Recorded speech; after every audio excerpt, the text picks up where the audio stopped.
Pessoal, tudo bom? Gente, a gente vai começar mais uma videoaula aqui, tá? E hoje a gente vai ver alguns aspectos importantes, principalmente a questão de nós interpretarmos dados sobre o IBGE, né, e outros órgãos que trabalham com aspectos de informação, certo? A gente vai dar uma analisada aqui, alguns gráficos que são essenciais, né, hoje para trabalhar principalmente com geografia, que são tabelas, gráficos e principalmente no estudo da população, que são as chamadas pirâmides etárias. A gente vai dar uma analisada em dados estabelecidos pelo IBGE, coletados pelo IBGE, são os dados mais utilizados principalmente nas provas do Enem. Né? Sempre tenho reforçado isso nas nossas videoaulas, que o Enem se utiliza muito, né, dessa base de dados, dessa base de informações que são colocadas pelas pesquisas do IBGE. Esse arquivo que a gente vai estar vendo aqui, eu vou deixar disponível para vocês aí dentro da descrição, certo? Para você fazer download e para que você possa acompanhar mais de pertinho, tá bom? Dentro aqui da nossa projeção. A gente vai analisando, gente, dentro da proposta dos dados, e a gente tem que entender que a análise da população é diferente do que a gente analisa dentro do dia a dia. Como assim?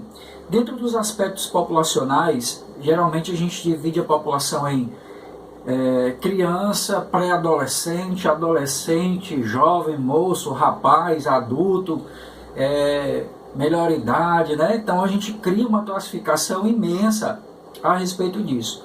Dentro da nossa classificação principal, embora dentro das projeções etárias a gente tenha dois grupos, né, que são as crianças, os jovens e os idosos, a gente dentro da análise, principalmente na estrutura da população, só faz a divisão em três grupos: jovens, adultos e idosos. Tá? Então, quando a gente vai analisar a estrutura de uma população, a estrutura etária de uma população, né, depois de deixar claro isso, a gente vai dividir somente dentro desses dois grupos. Nós vamos encontrar aí dentro dessa primeira linha, pessoal.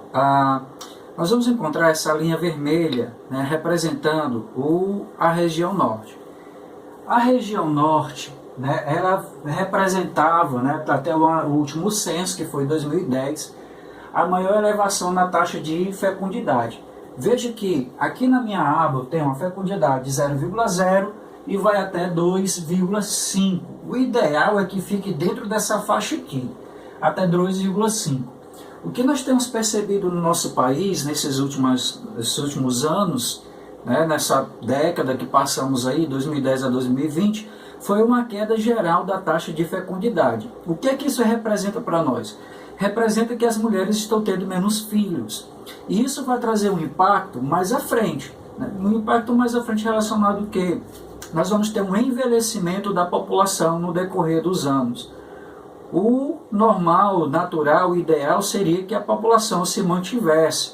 É claro que a gente não pode estourar também, ter uma superpopulação, porque isso demanda recursos, né? Isso demanda políticas públicas, né? E também a questão da educação e o planejamento familiar. Né? Então não adianta só ter vários filhos, né, para dizer que é para povoar a terra sem ter condições de como sustentar e criar esses filhos, né? E infelizmente também tem sido a justificativa para muitas pessoas, né? E principalmente são aqueles que têm renda que não querem ter filhos. Então o problema hoje dentro da nossa realidade brasileira não é a condição de ter filho, porque os filhos custam caro, é porque realmente é uma nova tendência que nós estamos vivenciando nessas últimas décadas, de que as mulheres estão se projetando muito mais no mercado de trabalho, elas têm um anseio maior em relação aos estudos, à escolaridade, à sua carreira profissional, e estão adiando a maternidade ou escolhendo não ser mãe. E o impacto está aí no primeiro gráfico que nós estamos analisando, né? Brasil e grandes regiões, a taxa de fecundidade total, você vai ver que todas as taxas estão abaixo de 2,5 e próximo aí a 2,3. A projeção que nós temos, né, que o IBGE está mostrando aí para a gente, é que no decorrer dos próximos anos, a gente vai ter uma queda nessa taxa de fecundidade, que vai gerar algo em torno entre 1,6, né, e aproximadamente 1,8 né, é muito baixo, é muito além daquilo que é sustentável para que uma população possa se manter. Hoje nós temos os impactos, né, do coronavírus, principalmente dentro da Europa, em parte relacionada à questão do grupo de risco, de um dos grupos de risco, que são os idosos. A Europa já vem passando por essa queda há mais tempo. Hoje nós temos países que financiam, patrocinam casais para que tenham filhos, dão férias prolongadas, né? Dão vários bônus dentro dos salários para que os casais tenham filhos. E ainda assim, essa taxa de fecundidade não tem atingido o nível ideal. Aqui a gente viu que por alguns anos a taxa de fecundidade na região norte era mais elevada, e aí pode-se explicar isso pela questão da escolaridade, né? Pode-se explicar isso pela questão do acesso aos serviços de saúde, de planejamento familiar, mas que no decorrer dessa última década, principalmente os projetos, né, e o programa Saúde da Família, acabou modificando essa situação. Hoje muita gente tem acesso, às escolas dão educação sexual, nós temos a internet, programas de televisão, então tudo isso são fatores que contribuem, né, para que as pessoas se eduquem sexualmente e tenhamos aí essa queda na taxa da fecundidade. No próximo gráfico nós vamos analisar aqui são as pirâmides etárias, tá? Vou apagar aqui a luz para que você possa ver o gráfico melhor, tá bom? E você acompanha aí a minha voz. A pirâmide etária, gente, ela tem um critério muito sério. Um dos gráficos, um dos tipos de gráficos que é recorrente, principalmente nas questões do Enem, né? A UES também tem cobrado esse conteúdo. Dificilmente a UES cobra em relação a figuras, né? Dificilmente a UES cobra esse tipo de questão com gráficos. As questões da UES elas cobram mais textos, né? Ela traz mais textos do que gráficos para nós analisarmos, mas também é algo recorrente. O ideal é que você grave a imagem na sua cabeça, porque mesmo que não haja o gráfico lá, né, o pictograma, mas você vai ter que ter a imagem na sua cabeça. Porque o que ele vai analisar aqui? 3 coisas que geralmente as questões do vestibular e do Enem, claro, acabam cobrando para você. São as partes da pirâmide e as faixas etárias. A gente vai analisar aqui, chama-se pirâmide, mas nem sempre ela vai ter o formato triangular, ok? Chama-se mais de pirâmide pela questão de ser uma camada sobre a outra. Então, quais são as camadas que vamos analisar aqui? No seu gráfico não vai estar descrito, mas você pode fazer a sua anotação aí. Nós vamos ter aqui, ó, de 0, tá vendo? A 19 anos, de 0 a 19 anos é a faixa que nós consideramos como sendo jovens, certo? Que vai formar a base da pirâmide. De 0 a 19 anos é a base da pirâmide, são os jovens. De 15 a 59 anos, nós vamos ter os adultos, tá? De 20 a 59 anos vamos ter os adultos, e a partir dos 60 anos acima nós vamos ter os idosos. Então, são essas 3 etapas, né, ou 3 partes que a pirâmide etária ela passa para nós, e aí você tem que ter esses dados na sua mente. Dificilmente nós vamos encontrar alguma questão que traga, né, ela bem separado ou delineado para você. Dificilmente. O mais comum que pode acontecer, né, é que eles digam que a base da pirâmide é assim, ou o topo da pirâmide está se comportando dessa forma. Então, o que é que isso significa? Certo? Então, vamos lá separadamente. A base da pirâmide, a base aqui da pirâmide é a população jovem, certo? O meio, nós temos os adultos, e lá no topo nós temos os idosos. Você está vendo aqui que ele vai, né, dentro do processo, ele vai afunilando. Isso significa que uma base larga, quando você pega uma questão dizendo que a base da pirâmide é larga, significa que a população jovem é maior. Então, numa população jovem maior, significa que a taxa de fecundidade também é maior. E aí, o que isso reflete para mim? Que uma população que tenha muitos filhos e que esses muitos filhos são jovens, isso significa que esse país é um país relativamente pobre. Tá? Porque o comportamento social que nós temos hoje é que pessoas que têm uma educação sexual, pessoas que têm um certo nível de escolaridade, elas têm tendo menos filhos.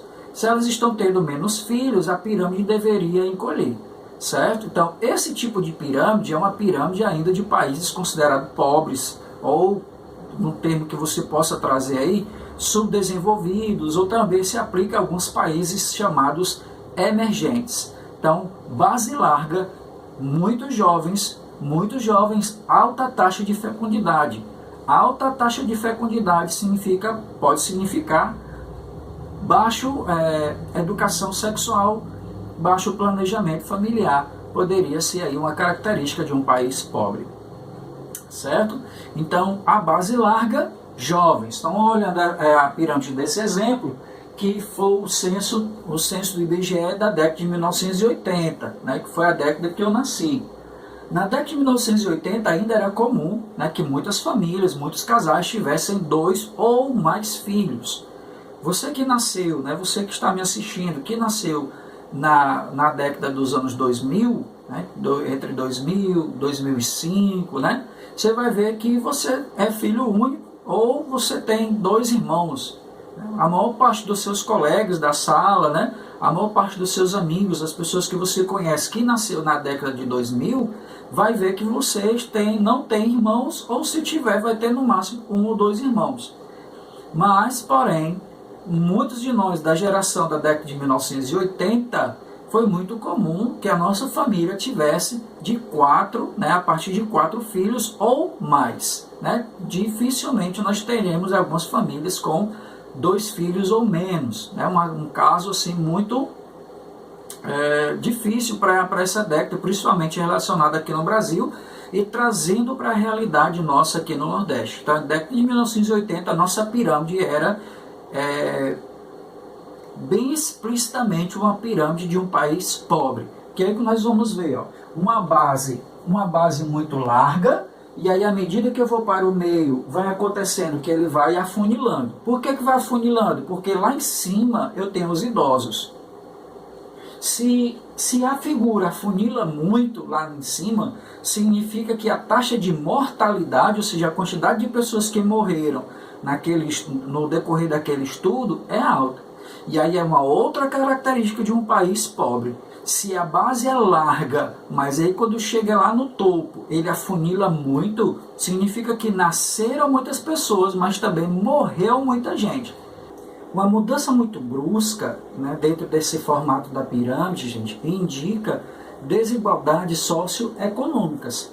Uma base muito larga, né, e um afunilamento, ficando mesmo no formato triangular, significa uma disparidade na qualidade de vida dessa população.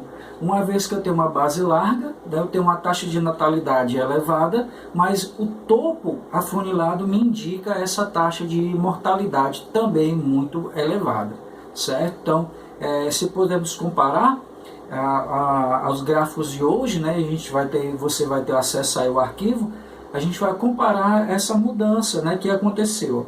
No censo da década de 90, em 1991, nós vamos ter agora uma mudança sutil, né, mas que já indicou essa movimentação populacional. Nós vamos ter a pirâmide mais larga, você vai perceber aí, se você comparar as duas imagens, que de 80 para 90 a pirâmide ficou mais larga, né? Mas aqui a base ela começou a afunilar. Aqui na faixa etária do 0 aos 4 anos, ela já apresentou uma diferença. Isso representa o quê? A queda na taxa de fecundidade. E aí, obviamente, vai implicar na chamada, né, taxa de natalidade. Certo? Nós vamos ter uma redução desse número. Uma redução desse número vai indicar que nós vamos ter menos jovens futuramente. No caso, na década de 1990, nós começamos a ver essa mudança dentro da nossa pirâmide etária. E aí a gente vai vendo, né, você vai perceber nesse comparativo, que as etapas, né, da pirâmide, as partes da pirâmide, elas ganharam alargamento. Consequência de quê? Das melhorias dos programas sanitários.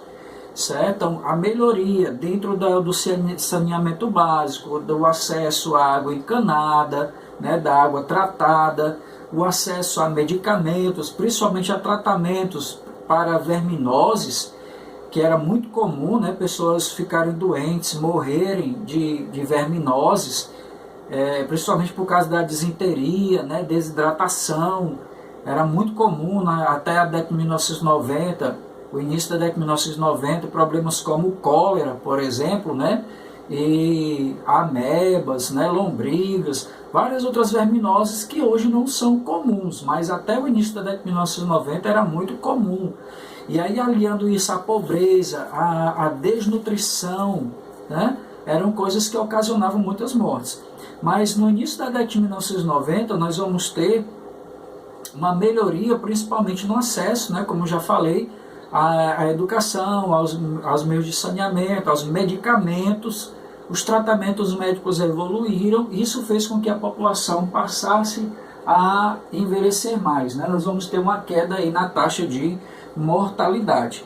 E no censo de 2010, nós vamos ter um outro comportamento para a nossa pirâmide. Que comportamento é esse que nós vamos ter agora? Você vai ver que a pirâmide ficou mais larga ainda. Isso significa que a taxa de mortalidade foi reduzida, ok? A taxa de mortalidade ela foi reduzida. E outro detalhe antes da gente encerrar, a pirâmide ela sempre está dividida em duas partes, duas metades. Aqui elas estão nas cores vermelho e azul.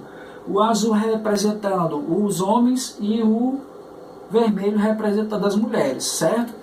Então é muito comum que as pirâmides etárias venham dessa forma. Para quê? Para que você possa comparar quem é que nasce mais, quem é que morre mais, quem é que vive mais tempo, se são homens ou são mulheres. Então você pode fazer esse comparativo, né? Por exemplo, aqui, se eu for analisar qual dos dois sexos chega melhor, né? A faixa etária de 75 anos ou mais, se você analisar aí nesse gráfico, na projeção de 2010, nós vamos avaliar, você vai avaliar que a quantidade de mulheres, a barra das mulheres é maior que a barra dos homens. Significa que na faixa etária dos 75 anos ou mais, as mulheres conseguem viver mais. Isso se deve também, né? Aí você vai, uma figura dessa me diz tanta coisa, aí você tem que entender todos os aspectos que formam a população. A pirâmide ela é só um gráfico. Agora você tem que chegar lá, né, na hora do Enem, na UES, entendendo a razão pela qual a pirâmide se comporta daquela maneira, certo? Então, o formato da pirâmide de formato muito triangular, pode indicar problemas socioeconômicos, pobreza, né? Alta taxa de natalidade, alta taxa de mortalidade. Aí você vai associando as coisas, o que é que uma coisa leva a outra. A pirâmide de um ano para outro enlargueceu. O que isso significa? Uma melhoria na qualidade de vida, certo? Pirâmide enlargueceu, melhorou a qualidade de vida. Alguma parte da pirâmide na base, certo? Na base, a base encolheu. A base encolheu significa que menor taxa de natalidade, menor taxa de fecundidade, menos filhos, certo? Então são essas coisas que você tem a analisar. A pirâmide em si, ela, como eu disse, né, a gente está vendo até agora, ela é um gráfico. Agora, a razão do comportamento da pirâmide é o que você vai ter que analisar. E é isso que o vestibular, que o Enem cobra, né, de vocês. A razão pela qual a pirâmide está se comportando daquela forma. No caso, nessas últimas décadas que a gente está analisando, que a base, os jovens, está encolhendo, certo? Está encolhendo, significa que nós temos menos jovens, menos taxa de natalidade, mas nós tivemos um alargamento. A nossa qualidade de vida melhorou, porém os casais estão tendo menos filhos. A projeção para 2020, né, que é o ano que nós estamos agora, né, nessa gravação, nós estamos vendo aqui, ó, que a base ela está quase retilínea. Isso é o que nós chamamos de o início de um processo de transição demográfica. O que é que vai acontecer aqui? À medida que a população ela vai parando de se renovar, nós vamos ter um achatamento no gráfico. E aí a tendência é que todas as outras faixas que vão em cima das outras, né, uma em cima sobre a outra, ela vai começando a se achatar, ela vai ficando equiparada, né, até que aconteça esse outro processo aqui. Certo? Nós vamos ver a base e o meio, que é onde estão os jovens, os adultos, ele vai começando o processo de achatamento, de nivelamento, vão ficando quase iguais. Porém, a faixa que nós já temos, os adultos passando da faixa dos 40 anos e os idosos, nós vamos ter um alargamento. Aí onde começa a morar o perigo, porque uma grande quantidade de idosos ou pessoas de uma faixa etária elevada vai trazer problemas para a nossa economia. Tá? Só que isso fica para uma próxima aula. O importante é que você entenda o comportamento do gráfico da pirâmide, certo? Sobre a análise entre homens, mulheres, as idades e o que os gráficos da pirâmide revelam, tá bom? O link vai estar aí na descrição para você baixar esse material e fazer o acompanhamento. Você já fica com ele, a gente vai voltar a outras aulas, outras vezes, para a gente retomar e ver algumas coisas relacionadas ao Brasil, né, e principalmente o comportamento da nossa população economicamente ativa, certo? Então, obrigado por até aqui, né? Eu sei que a qualidade não ficou tão excelente, hoje estou fazendo numa projeção, não estou projetando a tela do computador, né? E se eu ligar mais lâmpadas aqui, a gente não vai conseguir visualizar os gráficos lá de forma mais interessante, tá bom? Então a gente está testando aqui outras formas de fazer, a gente vai se adaptando aqui para o que ficar melhor. Então um grande abraço para todo mundo, obrigado por ter assistido até aqui, fiquem com Deus, tá? Compartilhem nosso material, tá bom? Grande abraço, até a próxima.